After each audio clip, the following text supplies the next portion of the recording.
बारान, झालावाड़ बारान लोकसभा से भारतीय जनता पार्टी के प्रत्याशी दुष्यंत सिंह ने कहा कि राजा कौन है और सेवक कौन, जनता सब जानती है। उन्होंने कहा कि झालावाड़ और बारान जिलों का पिछले 20 सालों में हुआ विकास प्रत्यक्ष दिखाई देता है, इसको प्रमाण की आवश्यकता नहीं है। शुक्रवार को बारान देहात क्षेत्र में जनसंपर्क के दौरान भाजपा के 5वीं बार प्रत्याशी दुष्यंत सिंह ने कांग्रेस प्रत्याशी के दुष्प्रचार का जवाब देते हुए यह बात कही। सिंह ने कहा कि कथित समाज सेविका के स्वयं के घोषणा पत्र से स्पष्ट है कि आर्थिक दृष्टि से कौन कितना सुदृढ़ है। उन्होंने कहा कि पूर्व राज परिवार में जन्म लेना मेरा प्रारब्ध है, लेकिन मैंने सच्ची सेवा के माध्यम से लोगों के दिलों में जगह बनाई है। सेवा कार्यों का ढिंढोरा पीटना मुझे नहीं आता। उन्होंने कहा कि आश्चर्य की बात है कि प्रतिपक्षी को भाजपा के शासनकाल का विकास नहीं दिखाई देता। परवन वृहद सिंचाई योजना का जिक्र करते हुए उन्होंने कहा कि इसका श्रेय तत्कालीन मुख्यमंत्री वसुंधरा राजे के प्रयासों को जाता है। उन्होंने इस परियोजना के लिए राशि स्वीकृत की, लेकिन कांग्रेस सरकार ने इसे ठंडे बस्ते में डालने का ही काम किया था। राजे के नेतृत्व में 2013 में फिर से सरकार बनी, तब कहीं जाकर यह काम शुरू हुआ। भाजपा के शासनकाल में गांव-गांव तक सड़कों का जाल बिछाया गया। कांग्रेस के राज में इन सड़कों की मरम्मत तक नहीं हुई, उल्टे मरम्मत के नाम पर भारी भ्रष्टाचार किया गया। सांसद प्रत्याशी ने कहा कि प्रधानमंत्री नरेंद्र मोदी के नेतृत्व में देश आर्थिक सुधारों की ओर बढ़ रहा है। एक और 500 साल के संघर्ष के बाद रामलला भव्य मंदिर में विराजमान हुए हैं, तो कश्मीर से धारा 370 हटाने का काम भी मोदी सरकार ने ही किया है। उन्होंने कहा कि विकास की इसी गति को जारी रखने के लिए भाजपा का विकल्प नहीं है। सिंह का जनसंपर्क के दौरान सबलपुर, फतेहपुर, नारेदा, आकेड़ा, बराना, गोवर्धनपुरा, सहरोद, जीरोद, खुरी, अरदान, मुंदला, बिसौती, मिरमाचाह, अटरू, अंताना सहित 2 दर्जन गाँव में कार्यकर्ताओं ने भव्य स्वागत किया। इस दौरान विधायक राधेश्याम बैरवा, जिलाध्यक्ष नंदलाल सुमन, प्रधान मापल सुमन, पूर्व विधायक रामपाल मेघवाल, पूर्व प्रधान अजीत सिंह माथनी, उपजिला प्रमुख छीतरलाल, मंडल अध्यक्ष निरंजन शर्मा एवं रुद्र प्रताप सिंह साथ रहे। चुनाव कार्यालय का उद्घाटन। इससे पूर्व सांसद प्रत्याशी दुष्यंत सिंह ने बारान जिला मुख्यालय पर अपने चुनाव कार्यालय का विधि विधान से उद्घाटन किया। इस अवसर पर विधायक ललित मीणा, कंवरलाल मीणा व राधेश्याम बैरवा, लोकसभा संयोजक छगन माहुर, सेल संयोजक पारस जैन, नरेश सिकरवार, जिलाध्यक्ष नंदलाल सुमन, उपजिला प्रमुख छीतरलाल, पूर्व विधायक रामपाल मेघवाल, नागरिक सहकारी बैंक अध्यक्ष हरगोविंद जैन, प्रधान मोरपाल सुमन, अंता नगर पालिका अध्यक्ष रामेश्वर खंडेलवाल, पूर्व जिलाध्यक्ष चंद्र प्रकाश विजय, जगदीश मीणा, यशभानु जैन, राजेंद्र नागर, राकेश जैन, सूर्यकांत शुक्ला, सारिका सिंह, सीमा शर्मा, पूर्व प्रधान अजीत सिंह माथनी, नगर अध्यक्ष महावीर नामा सहित अनेक वरिष्ठ नेता एवं कार्यकर्ता उपस्थित रहे। आप देख रहे हैं इंडिया दस्तक न्यूज। ये रिपोर्ट है हमारे संवाददाता फिरोज खान की।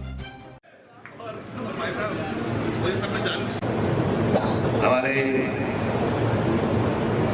डॉक्टर कंवरलाल मीणा जी, हमारे संगठन के सभी परिवार के सदस्यगण, मैं पार्टी के शीर्ष नेतृत्व को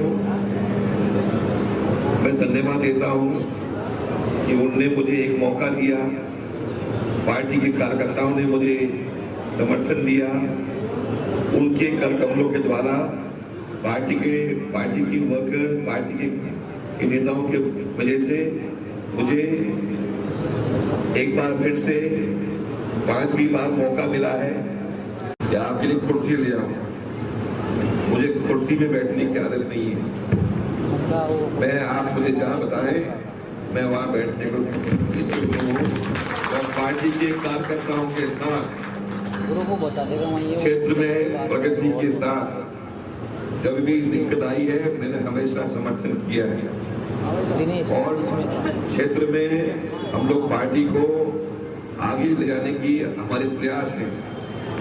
हम 36 कौम को आगे लगाने के साथ साथ क्षेत्र में अपने को आगे जाना है।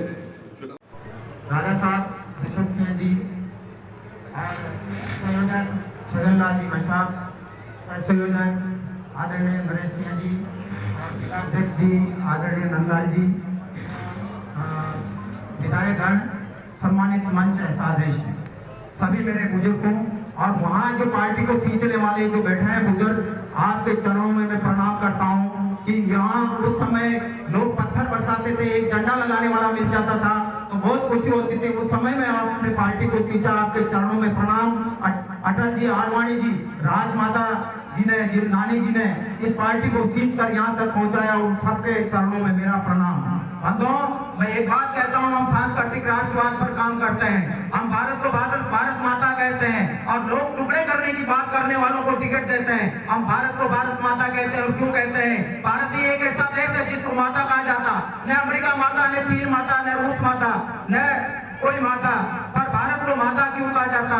क्यों कि यहाँ राम ने जन्म यहाँ लिया, यहाँ कृष्ण ने जन्म यहाँ लिया, यहाँ भगवान महावीर ने जन्म लिया, इसलिए हम साक्षात जगत जननी है, इसलिए हम इसको भारत माता कहते हैं। ईश्वर ने अवतार यहाँ लिया है। देवताओं के भी पुण्य क्षीण हो जाते हैं तो देवता भी स्तुति करते हैं कि हमारा जन्म हो तो भारत भूमि में हो, इसलिए हम भारत माता कहते हैं। हमने दुनिया को ज्ञान का प्रकाश दिया है, अहिंसा का पाठ पढ़ाया है, इसलिए इसको भारत माता कहते हैं। उस सांस्कृतिक राष्ट्रवाद पर हम काम करते हैं। बंधुओं, हम राष्ट्रवाद पर काम करते हैं। हमारे बुजुर्ग, कई लोग इस पार्टी में ऐसे हैं जो घर बार को छोड़कर केवल राष्ट्र के लिए काम करते हैं, और हम भी उस चिन्हों पर चलते हुए, ड्रेस होते हुए हम काम करते हैं। आदरणीय राजा साहब, मैं ध्यान चाहूंगा, 2019 में मैं 44 मंडलों की बैठकें ली थी, मैं इस क्षेत्र में घूमा था, और अब भी हम उसी राष्ट्रवाद के लिए काम कर रहे हैं। बंधुओं, नैतिक मूल्यों पर आधारित राजनीति करते हैं। इस जाजम पर जाट भी है, पाट भी है, सेन भी है, शर्मा भी है, वर्मा भी है। हम जातिवाद की राजनीति नहीं करते हैं,